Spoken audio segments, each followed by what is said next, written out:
The following story has been brought to you by StoriesToInspire.org. Obviously, everybody knows Rabbi Zachariah Wallerstein, an amazing speaker, an amazing person. So I heard he said over something of a story that I want to share with you today. And generally I would close with this story. It's that good. But for the particular message I want to really bring out with you today, especially in the parasha, I think that this is a winner to open with. Rabbi Zachariah Wallerstein says that when he was younger, first married, so the Wallerstein family, they come from a Yeki German background. And they have a shita, and I know this because I was best friends with many of their sons. They had a shita of Torah in Derech Eretz. Torah together with work. They would learn half day, and then they would work half day. And most of them would work in the family business, the Wally packaging, bagging business. And Baruch Hashem, Hashem blessed them. But they would work half day, learn half day, b'shita. That was what they believed in. Hashem should bless them. Wonderful people. It turns out that Rabbi Zachariah Wallerstein, who continued in the family tradition of Shita, he would also work half day, and he was looking to teach half day. He had incredible talent with children. He had incredible talent with everybody he was with. He's an amazing person. So he decides he's going to find a Rabbi job, and he's going to teach half day. Turns out at that time, he found a Rabbi job. There was an opening for the 6th grade Rabbi in the Bronx. Now, nobody at that time, nor today, but even that time, nobody wanted to be in the Bronx. The Bronx already was emptied out with most of the Jewish community that was once there, and the only Jews that were left over and stayed behind were the real poverty-stricken families that had nothing. And they were living in the tenements with the Abid. I mean, it was really bad. And they had nothing. They didn't have windows. They just had holes in them. It was terrible times. And the aniyut was beyond. And Rabbi Wallerstein says over that when he went to take this job, and he met those 7 boys that were left in his class, he saw the aniyut of these kids. He saw how poor they were. He saw that every day they came into yeshiva, and they were dressed in rags. I mean, it was terrible. And not just that, the hygiene, no one was really taking care of them well, and kids come to school with snack. These kids came with no snack. There was no food, there was nothing. So he said he spent a lot of time, buying food for the kids and snack, and he would buy them clothing sometimes when they really needed it. And he was young, he was in his kollel, but at the same time he wanted to give to these kids whatever he could. He says that he came up with a great idea. He saw how these kids would look forward to get out of the Bronx under any excuse possible. They just wanted to get away from that whole dark, shady side of town. So he decided he's going to do something with his class really special. If they learn really well, he would take them on a Shabbaton out of the Bronx, someplace far and beautiful. And he told them, and he was thinking to himself, where am I going to take them? You're living a kollel guy in a basement with a 1-bedroom apartment. No matter which way you slice it, even with sleeping bags, you can't do a Shabbaton with 7 boys. Where's he going to take them? He decided he's going to take them to his parents' house in Muncie. Rabbi Wallerstein's father is a big tzaddik. Those who knew him, he passed away, al shalom, zichrono lebracha. Those who knew him knew that he was an incredibly wealthy person, but he was a real philanthropist. He gave tzedakah, and what he did for the state of Israel, he brought them the whole bagging and packaging business. As a man could have wrote books on his life of what he did for people, how he took care of people, how he used to take care of people back in the Lower East Side where he once lived, and back in Williamsburg, people that were homeless. He used to bring them to Muncie, and they used to smell. He would have them at his table, and he would clean them up, and he would give them a Shabbat meal. This guy was an amazing person. We need a class just for him. But let me just tell you a story that happened to Rabbi Wallerstein's father. So his parents agree that he can bring the 7 boys of his 6th grade out to Monsey for a Shabbaton. Matter of fact, his father was excited. He loved kids. And when he heard that these were poor kids, well, he said to his son, go out and I want you to buy them suits and I want you to buy, and when they come to my house for a Shabbat, I want it to be the most memorable Shabbat that they ever had in their lives. That's what Shabbaton's supposed to be. It's supposed to make such an impression on them that they'll never forget it. And it'll hit a chord inside that years later, you never know what they might, remember and think back to and one day inspire them and ignite them. So he went out and got them suits. And he got this little van and he drove them up to Monsey with his wife. And they came to his parents' house. And these boys were flying. And they had their suits. And they were coming into Shabbat. And now they come into this big, beautiful house. And he overheard one of the boys saying to the other kid, "Wow, is that the White House?" I mean, they're coming from the Bronx, from tenements, right? From apartment buildings without windows. You bring them to this big Monsey house on 2 acres of land. Any White House there to them looked like the White House. And they jumped out of the van and they were high-fiving each other. And boy, they were flying. This was a great idea. He brings them in, and his father comes running downstairs, and he shakes each one of the boys' hand, and he makes them feel like $1 million. And he welcomes them. And he says, "I want you guys to have the best Shabbat of your life."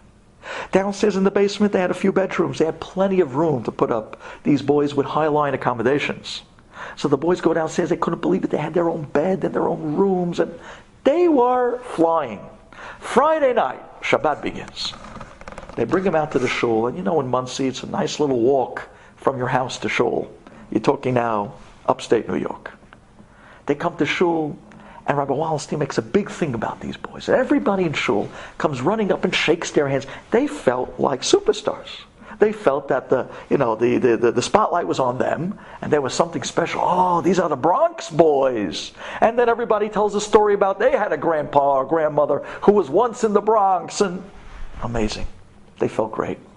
That night, they came home to a Shabbat meal, and there was the moment of truth. Wow. The food that started coming out of the kitchen. These kids were eating with their eyes. They were watching one plate after the next, from the salads to the gefilte fish and then the main dishes. And it was one after they were flying. To them, this was Gan Eden. Boy, did they eat that night. And they went to sleep well, like little cubs. And then the next morning, Rabbi Wallerstein comes to wake them up, and one of the boys said, "Rabbi, I think I overdid it last night, and I really have a terrible stomach ache. So I'm gonna sleep in, please. I just want to, and when you come back, I'll see if I'm better." So Wallace says, "Okay, I don't want to push the kid." So he let him be, let him in bed, and the other 6 boys, everybody got up, got into their suits. He took them out, and he went with his parents, half an hour walk, from the house to the shul. They come back. After davening, another half hour back, they sit down on a lunch. The food starts all over again. The kids were Gan Eden. Sudat Shalishit again. Rabbi Wallerstein took them for a walk in the woods out there in Monsey, told them a few stories. These kids will never forget this Shabbat for the rest of their lives. And then Shabbat is over, the cherry on top.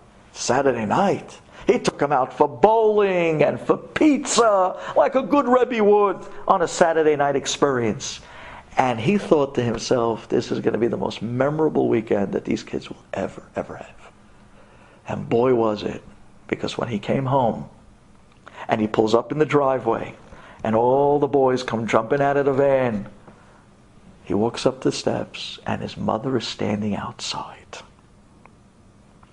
And his mother says, "Zechariah, I want to talk to you.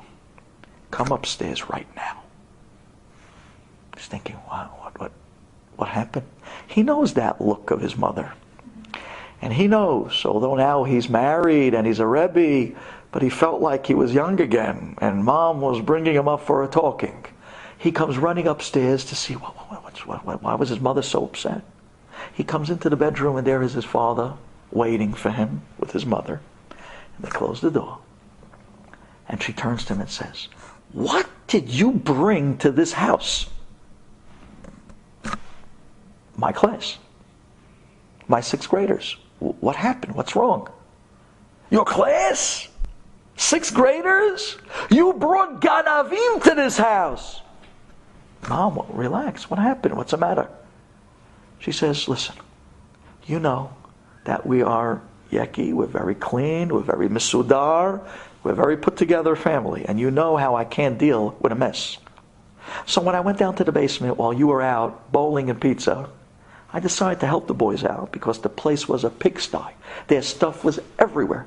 So, just very innocently, I picked up all the clothing off the floor, just made piles, put it in their rooms, and as I'm putting the clothing in their rooms, I drop a bunch of clothing down. I see, as I look inside one of their bags, there's all my jewelry. I couldn't believe my eyes. I open up the bag and I start going through it, and there's all my jewelry. I go through the next bag and I found your father's gold watch. I go through the next room in the next kid's bag and I found last night's silver Shabbat kos. And then the silver. And all the silver. Spread out amongst all the bags. And she says, I cannot believe it. I know what happened. That boy who woke up this morning with the stomach ache, it was all a sketch. The whole thing was just a plan that they were all in on, that when we all go to shul Shabbat morning, this boy's going to stay behind, and he literally looted and wiped out the entire house. I cannot believe it. Rabbi Wallerstein says, at that moment, he wanted to go downstairs, and he wanted to kill them. He wanted to rip their heads off. I just gave you the best Shabbaton of your life. No one will do this for you. I took you from the Bronx. I put suits on you. I gave you a time that you'll never forget. And forget about the Shabbat meals. And Saturday night, bowling and pizza. No, don't ask. Nothing they spared for these boys. This is going to be the most memorable Shabbat of their life. And you turn around and you rob your Rebbe? You turn around and you wipe out your rabbi's parents' house? The house that homed you for a Shabbaton that no one else would do for you? That's it. They're finished. He said, his face turned red. He was going downstairs to kill him. He was about to leave and his father grabs his arm. And his father tells him, Zachariah, you are not going to say one word. He said, what? Dad, they stole everything. These are my students. I'm the Rebbe. I got to stand up for what's right. I got to put them in their place. I got to throw them out of school. I got to leave the school. No way. Zachariah, I'm your father, and I command you, Kibud Avayim, you are not to say one word. We took back everything. We have everything back. But they know now that they were caught. They're going to go downstairs to their bags, and they're going to look through their stuff, and they're going to realize they were caught red-handed. And they're already so embarrassed, they don't know what to do with themselves. And if you're going to go now, all you're going to do is embarrass them and rip them to pieces, and they'll never look at you as a Rebbe again. You won't be able to teach them another word for the rest of the year. They'll never come back to you as their Rebbe in life. You will lose them, and we, Klal Yisrael, will lose them. You don't say one word. We got everything back. We took back all the jewelry and all the silver. No. But you don't say one word. They know they're caught. They're already beyond embarrassed. They're waiting right now to find out what you're coming downstairs for. You don't say one word. Rabbi Wallerstein said, okay, Dad, if that's what you want, then I won't say one word. And he said he literally had to stay there and do the old Lamaze breathing techniques and calm down until finally he relaxed. And then he made his way downstairs. And sure enough, as he's coming down the stairs, there they were. All 7 Indians waiting for him at the bottom of the steps. And they're looking, and their faces were red. They were so embarrassed they couldn't look at him. But they knew what was coming. They knew they were caught red-handed. Rabbi Wallerstein comes down the steps and he looks at them and he puts on a smile. And he says, "Guys, did you have a blast tonight?" And they're looking at each other, huh? That is not what they expected. They expected the sledgehammer. "Guys, did you have a blast tonight? Huh? How was the bowling, the pizza? What a weekend. Wow, you guys." And they looked at each other like, what's up with Rabbi? Then he turns to him and says, "Listen, tomorrow morning my parents, they're planning a really big breakfast, like this banquet breakfast, just to send you off. Before I take you back to the Bronx, I want you guys to get to sleep at a decent hour. Like this, we can pray and have this big breakfast and still get back to the Bronx on time." And they looked at each other, and they didn't disbelieve, and they shrugged their shoulders, and they said, "Okay." And they all went downstairs to the basement, and they slept. The next morning, Rabbi Wallerstein wakes them up, takes them out to tefillah. On the way back, his parents have this big, beautiful breakfast waiting for them, danishes, and you name it, it was a banquet. And these kids start pounding the food. And some of the kids actually were hoarding the food and bringing home for their family. I mean, you have to understand what poverty, Shema Yisrael, should never know from this. They were wrapping up the food in napkins and putting it in their little amtachat shel binyamin. You know what I mean? They were exactly. They were putting it in. They were putting it in their little bags. They were taking it home. And just then, Rabbi Wallerstein's father walks into the dining room, and he says, "Boys, I want to talk to you. I want to tell you something." All of a sudden, everybody stops, and Rabbi Wallerstein says, "Uh-oh. Here it comes. Tipol alehem emata v'fahad." This is it. This is, I knew he couldn't hold it in. This is it. They're going to get it now. Oh, they're going to get it now. Rabbi Wallerstein, his father, looks at these boys in the eye, and he says to them, "Boys, the next time you're ever in Muncie, I insist that this is your home." And they looked at each other, and they weren't expecting that. And Rabbi Wallerstein looked at his father like, "What? Dad, you're inviting him back? What are you?" But he didn't say anything, but he gave him that look. And Rabbi Wallerstein's father looks at the boys and says, "Anytime you leave the Bronx, you come to upstate New York, I want you to stop off here. This is your home away from home. You're invited, open door, anytime, Shabbat, weekday, for a meal. I am waiting to see you guys again. I can't wait till I spend another Shabbaton with you." The kids are looking at each other. They couldn't believe it. They just couldn't believe their ears. And they thanked him, and they thanked him. And then after the meal was over, each boy walked up and shook Rabbi Wallerstein's father's hand, each one, and thanked him for the weekend. And Rabbi Wallerstein ran up to his father when all the boys ran outside to the van. And he said, "Dad, what are you thinking? You invited them back?" And he says, "Yeah, what's the problem? Next time I'll just lock up the silver and the and your mother's jewelry." He says, "Now I know what I'm dealing with." But what does that have to do with them? These boys come from poor families. They're not bad. This is their way of life. Their survival was on stealing. They're stealing to survive. This is their way of life.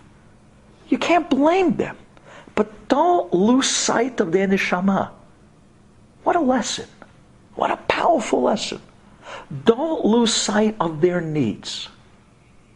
And with those words, Rabbi Wallerstein said he was never the same after that. His father taught him a lesson for life. He goes running outside, jumps into the van, takes him back to the Bronx. These boys, they went home with the greatest Shabbat experience. Some of these boys are Talmidei Chachamim today.